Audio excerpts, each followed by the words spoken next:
आज हम लोग डिसलेक्सिया जो बीमारी है, वह बीमारी होने के क्या क्या कारण होते हैं उसके बारे में हम लोग चर्चा करेंगे। पिछले वीडियो में हम लोगों ने पढ़ा था कि डिसलेक्सिया जो बीमारी है उसके लक्षण क्या क्या होते हैं। जो लक्षण दिखते हैं या जो कोई भी बीमारी जब होती है तो उसका कोई ना कोई एक कारण होता है जिसके वजह से वह बीमारी उत्पन्न होती है। तो आइए आज हम लोग चर्चा करेंगे कि डिसलेक्सिया जो बीमारी है उसके होने के क्या कारण हैं। डिसलेक्सिया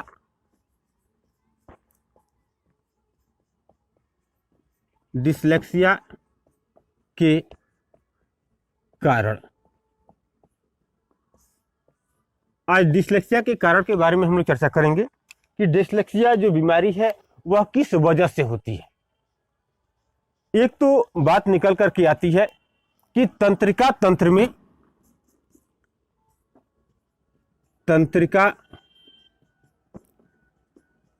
में कुछ विकृतियां जब उत्पन्न होती है, क्या विकृति जब उत्पन्न हो जाती है अन्य कारणों से, तब बच्चे में यह बीमारी प्रवेश कर जाती है। यहां से भी प्रश्न बनता है, टेट, सीटेट, बीटेट या सुपर टेट में यहां से प्रश्न बनता है कि डिसलेक्सिया जो बीमारी है उसके क्या कारण हैं। तो एक कारण तो यह निकल करके आ गया कि तंत्रिका तंत्र में विकृति के कारण डिसलेक्सिया नामक बीमारी उत्पन्न होती है। एक और कारण होता है, उसको भी जानेंगे, निर्धनता। जो परिवार गरीबी में जीवन यापन कर रहा होता है वहां पर बच्चे की आवश्यकताएं, बच्चे के सोचने समझने की क्षमताएं बड़ा विकृत हो जाती हैं, विक्षिप्त हो जाती हैं, वह मरती जाती हैं, वह अपनी बात को सही प्रकार से रख नहीं पाता है। धीरे धीरे वह क्या होता है, उसका लोप हो जाता है, उसके सोचने समझने की क्षमताएं, कुछ बोलने की क्षमताओं का लोप हो जाता है। वह नहीं चाहते हुए भी, समाज भी ऐसा नहीं चाहता, अभिभावक भी ऐसा नहीं चाहता, बच्चा भी ऐसा नहीं चाहता, लेकिन गरीबी की मार की वजह से वह बहुत कुछ के बारे में बेहतरीन एक हाइपोथेसिस, एक परिकल्पना नहीं बना पाता है बच्चा कि क्या करना चाहिए और क्या नहीं करना चाहिए। इन सब कारणों की वजह से वह बच्चा उस बीमारी का धीरे धीरे क्या होता है, शिकार हो जाता है। वह आगे चल करके पता चलता है कि बच्चा तो डिसलेक्सिया का शिकार हो गया है। या इससे से रिलेटेड एक और बात आती है, क्या अगर निर्धनता है तो जाहिर सी बात है कि बच्चे के अंदर कुपोषण, बच्चा कुपोषण का शिकार हो जाएगा। अब कुपोषण का शिकार हो जाएगा तो जाहिर सी बात है कि अब उसके अंदर कमजोरी आ जाएगी, वह अत्यंत कमजोर हो जाएगा। अब जब बच्चा स्वस्थ नहीं है तो एक बात आती है कि स्वस्थ मस्तिष्क में स्वस्थ शिक्षा का विकास होता है। तो स्वस्थ मेरा मस्तिष्क ही नहीं है, हम कुपोषित हैं, हमारे शरीर के कुछ पार्ट या सभी लगभग पार्ट सही प्रकार से काम नहीं कर पा रहे हैं। तो हम कुपोषण के जब शिकार हैं तो हम भोजन पानी के बारे में सोचेंगे, अपने जीवन यापन के बारे में सोचेंगे, कि बहुत कुछ शिक्षा के बारे में सोचेंगे। ऐसा बच्चा नहीं सोच पाएगा। तो कुपोषण भी एक ऐसा कारण है कि जिसके वजह से वह बच्चा उस बीमारी का शिकार हो जाता है। किस बीमारी का? डिसलेक्सिया का। या पारिवारिक विघटन की अगर हम बात करें, पारिवारिक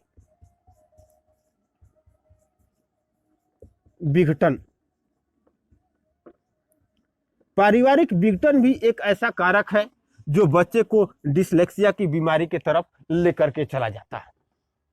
इसीलिए कहा जाता है कि चाहे वह भाई भाई हो या माता पिता हो या पति पत्नी हो, कोई भी ऐसा व्यक्ति अगर परिवार में किसी विषय को लेकर के अगर कलह उत्पन्न होता है तो कम से कम उस कलह पर चर्चा बच्चों के सामने न करें तो ही बेहतर है, क्योंकि उसका दुष्प्रभाव बच्चे के ऊपर बहुत ज्यादा पड़ता है। जिसमें वह डिसलेक्सिया को लेकर के एक कारण यह है कि डिसलेक्सिया का वह शिकार हो सकता है बच्चा, या किसी अलग दिशा में जा सकता है, कुछ गलत निर्णय वह बच्चा ले सकता है। तो पारिवारिक विघटन अलगाव मात्र ही नहीं है, किसी विषय पर हार्ड टॉक होना, कड़क आवाज में बात करना या उस पर चर्चा करना या विचार विमर्श करना बच्चे के सामने कम से कम नहीं होना चाहिए। अगर ऐसा होता है तो वह बच्चा उस विषय वस्तु को लेकर के अपने मस्तिष्क में दूसरी तरफ चला जाएगा और वह अपने स्वयं के जीवन के बारे में और क्या करना चाहिए के बारे में वह नहीं सोच सकता है। और एक मूल कारण क्या हो सकता है उसके बारे में हम चर्चा करेंगे। मूल कारण एक और होता है, वह है वंशानुक्रम। इसको बाद में हम लेकर के आए, क्योंकि यह अन्य कारक तो बाद में आते हैं, लेकिन यह सबसे पहले आता है। अगर एक माता पिता इस बीमारी से ग्रसित है या इन तमाम कारकों की वजह से ग्रसित हो गए हैं तो यह डिसलेक्सिया उनको ग्रसित कर चुकी है और उनकी संतान अगर जन्म लेती है, आती है दुनिया में, तो इस वंशानुक्रम के कारण वह बच्चा उस बीमारी से ग्रसित हो सकता है।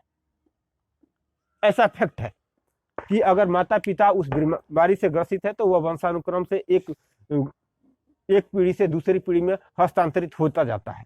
तो यह कुछ कारण रहे। तो एक प्रश्न यहां से बनता है, मैं चर्चा कर रहा था कि डिसलेक्सिया के कारण क्या क्या है। तो यह विकल्प आपको दिए जा सकते हैं, या जो 5 हमने यहाँ पर 5-6 लिखा है हमने। इसमें एक प्रश्न और बन सकता है कि डिसलेक्सिया का कारण निम्न में से नहीं है। तो कारण नहीं है, यहाँ पर एक कोई अन्य विकल्प रख दिया जाएगा कि यह एक कारण नहीं है। जैसे तंत्र की विकृति, इसको हटा करके कोई दूसरा रख दिया जा सकता है, वंशानुक्रम को हटा करके कुछ दूसरा रख दिया जाए। तो वह जो रखा जा रहा है वह एक कारण नहीं है। किस बात का? डिसलेक्सिया के जन्म लेने का कारण नहीं है। क्या नहीं है? जो पॉइंट वहां पर रखा जाता है। यह कुछ बातें निकल करके आती हैं और यहां से प्रश्न बनते ही बनते हैं। तो आप लोग इस बात का विशेष ध्यान रखेंगे कि डिसलेक्सिया के कारण क्या है? तंत्रिका तंत्र में विकृति, निर्धनता, पारिवारिक विघटन, कुपोषण और वंशानुक्रम। 1 2 3 4 5, यह 5 कारण है जिनके वजह से बच्चा डिसलेक्सिया का से ग्रसित हो जाता है। तो यहाँ से इन 5 कारणों में से कोई कारण हटा करके आपसे एक प्रश्न बन सकता है और इसमें से कुछ को हटा करके एक रखा जाएगा और कहा जाएगा कि निम्न डिसलेक्सिया का कारण क्या है। तो वंशानुक्रम हो सकता है, पारिवारिक विघटन हो सकता है, तंत्रिका तंत्र की विकृति हो सकती है, निर्धनता हो सकता है और कुपोषण हो सकता है। यह कुछ पॉइंट निकल करके आते हैं। अगर आप बीएड, बीटीसी, डीएलएड कर रहे हैं तो यह आपके प्रतियोगी परीक्षा TET, C TET, B TET या सुपर टेट के लिए बड़ा उपयोगी है। इसलिए आप इस चैनल को लाइक, सब्सक्राइब करें ताकि आपको अगला नोटिफिकेशन मिल सके। धन्यवाद।